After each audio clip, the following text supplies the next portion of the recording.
Beijing. چین نے Taiwan کے قریب بڑی فوجی مشقوں کا آغاز کر دیا ہے۔ بیجنگ کے مطابق یہ جنگی مشقیں علیحدگی پسند قوتوں کے لیے ایک سنجیدہ انتباہ ہیں۔ ان مشقوں کی وجہ نائب تائیوانی صدر ویلین لائی کا دورہ امریکہ ہے، جس پر بیجنگ حکومت کی جانب سے سخت تنقید کی گئی ہے۔ لائی اگلے برس جنوری میں ہونے والے صدارتی انتخابات کے صف اول کے امیدواروں میں سے ایک ہیں۔ امریکہ میں قیام کے دوران وہ متعدد تقریبات میں خطاب کریں گے۔ چین تائیوان کو اپنا صوبہ قرار دیتا ہے اور اسے چین میں ضم کرنے کا عزم ظاہر کرتا ہے، تاہم تائیوان بدستور جمہوری راستہ اور خود مختاری برقرار رکھنا چاہتا ہے۔ برلن۔ یوکرینی جنگ میں ہلاکتوں اور زخمیوں کی تعداد نصف ملین کے قریب پہنچ چکی ہے۔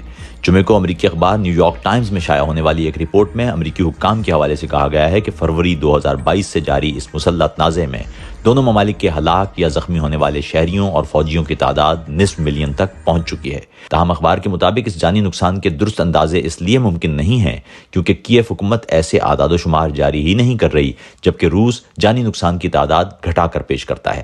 اس رپورٹ میں اندازہ لگایا گیا ہے کہ اس جنگ میں روس کے 1,20,000 فوجی ہلاک جبکہ 1,70,000 سے زائد زخمی ہو چکے ہیں۔ دوسری جانب یوکرین کے ہلاک ہونے والے فوجیوں کی تعداد 70,000 بتائی جا رہی ہے۔ سیول۔ شمالی کوریا کی جانب سے نئے بین البراعظمی میزائل کے تجربے کے بعد شبہات ظاہر کیے جا رہے ہیں کہ ممکنہ طور پر اسے روس کی تکنیکی مدد حاصل ہے۔ واشنگٹن میں قائم centre for strategic and international studies نامی ادارے کی جانب سے جاری کردہ ایک رپورٹ میں کہا گیا ہے کہ شمالی کوریا کے ٹھوس ایندھن کے حامل ہواسونگ 18 میزائل کی تیاری ممکنہ طور پر روسی مدد کا نتیجہ ہے۔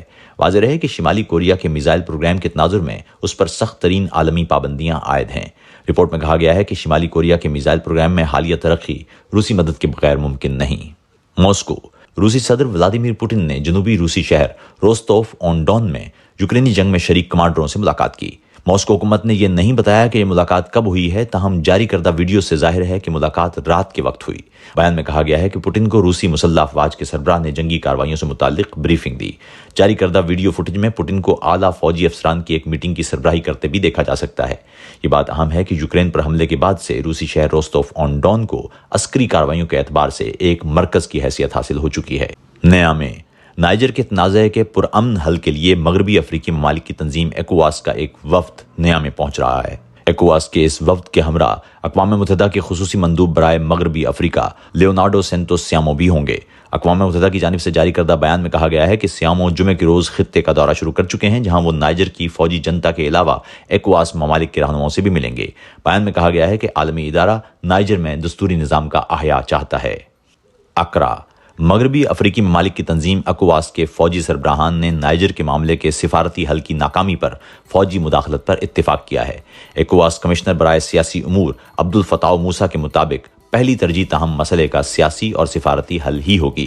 15 رکنی ایکوواس فوجی کمانڈروں نے اس سے قبل گھانا کے دارالحکومت اکرا میں 2 روزہ اجلاس میں سفارتی حل میں ناکامی پر نائجر میں فوجی مداخلت پر اتفاق کیا۔ واشنگٹن۔ امریکہ نے جمعے کے روز یوکرین اور سوڈان کے شہریوں کے لیے عارضی حفاظتی تشخص میں 2025 تک توسیع کر دی ہے۔